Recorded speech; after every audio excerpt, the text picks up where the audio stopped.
Assalamualaikum warahmatullahi wabarakatuh. Salam sejahtera buat kita semua.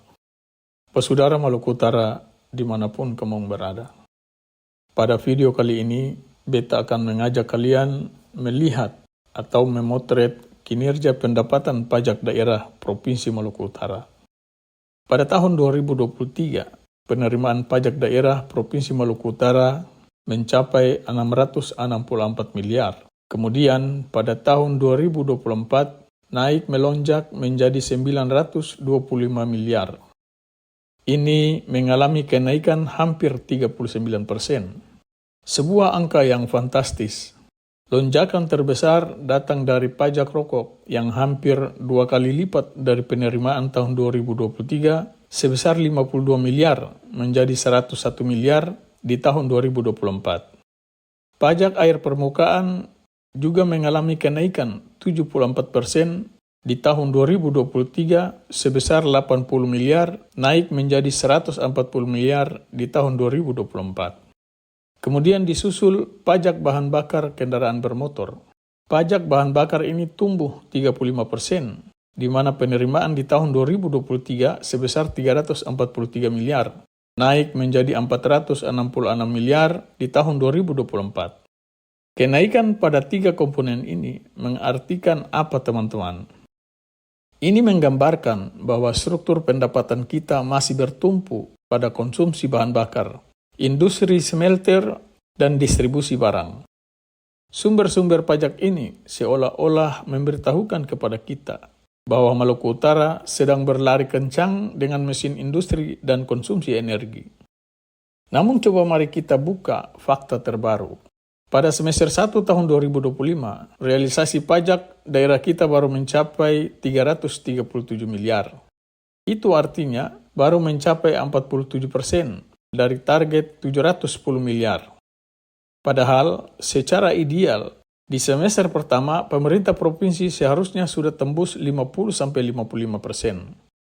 Artinya ada dugaan ketertinggalan, ada kebocoran, dan ada tanda-tanda lampu kuning bagi fiskal pemerintah Provinsi Maluku Utara. Kenapa bisa terjadi seperti ini? Pertama, ketergantungan pendapatan pemerintah provinsi pada pajak bahan bakar kendaraan bermotor.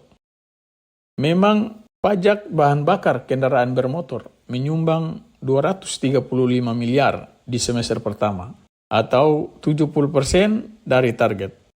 Tapi ini ibarat menaruh semua telur dalam satu keranjang.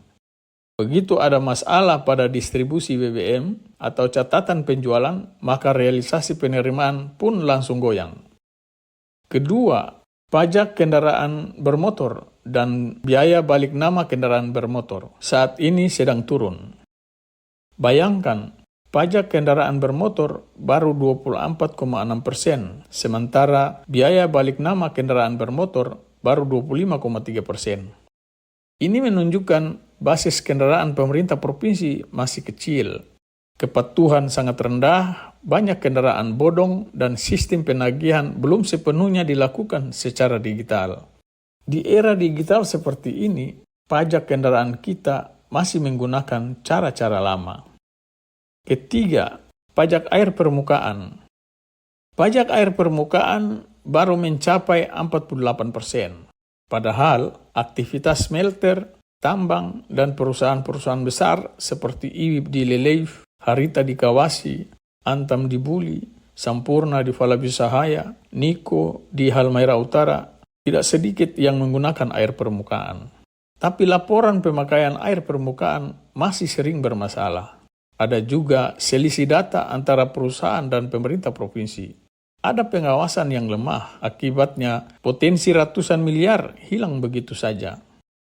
Keempat, pajak rokok yang seharusnya bisa menopang fiskal daerah malah tergantung pada transfer pemerintah pusat.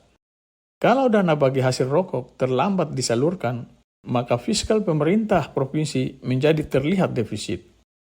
Dan terakhir, pajak alat berat. Ini ironis, Maluku Utara gudangnya tambang nikel. Di areal 17 izin usaha pertambangan penuh dengan dump truck dan ekskavator. Tapi penerimaan pajak alat berat baru mencapai 7,6%. Kenapa? Karena mungkin saja alat-alat berat tersebut masih terdaftar di provinsi lain. Perusahaan-perusahaan besar ini lebih suka mendaftar di Jawa dan Makassar untuk menghindari pajak, sementara tanah Maluku Utara dikeruk tanpa ampun. Lalu apa yang harus pemerintah provinsi lakukan? Pertama, lakukan digitalisasi penuh untuk pajak kendaraan bermotor dan biaya balik nama kendaraan bermotor.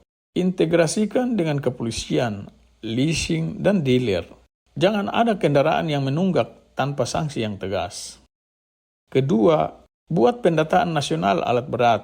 Wajibkan seluruh perusahaan tambang mendaftarkan alat berat mereka di lokasi operasional izin usaha pertambangan berada, bukan di kantor pusat di Jakarta.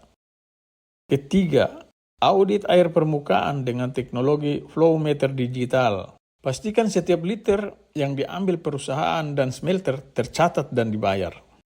Keempat, dorong percepatan transfer dana bagi hasil cukai rokok dan gunakan sebagian untuk memberantas rokok ilegal. Karena setiap batang ilegal, pemerintah kehilangan penerimaan. Dan kelima, option galian C harus segera ditertibkan. Libatkan kabupaten kota, pakai data OSS dan perizinan ESDM agar penerimaan dari galian tanah, pasir, dan batu tidak lagi bocor. Kesimpulannya jelas. Pemerintah Provinsi Maluku Utara tidak boleh lagi terus-menerus bergantung pada pajak bahan bakar kendaraan bermotor. Kalau pemerintah provinsi tidak memperkuat basis data, tidak meningkatkan kepatuhan, dan tidak memperketat pengawasan, maka target penerimaan akan terus meleset. Tetapi kalau pemerintah berani melakukan digitalisasi, pendataan ulang, dan penegakan hukum fiskal, bukan mustahil pendapatan asli daerah Maluku Utara bisa menembus 1,5 triliun dalam 2 tahun ke depan. Berikut beta akan coba membuat ulasan per objek pajak biar bisa menjadi bahan diskusi dan pertimbangan pemerintah Provinsi Maluku Utara. Bagi teman-teman yang memiliki pendapat lain, silakan beri komentar di bawah ini. Terima kasih atas atensinya. Wassalamualaikum warahmatullahi wabarakatuh. Salam dari Kayu Merah Puncak.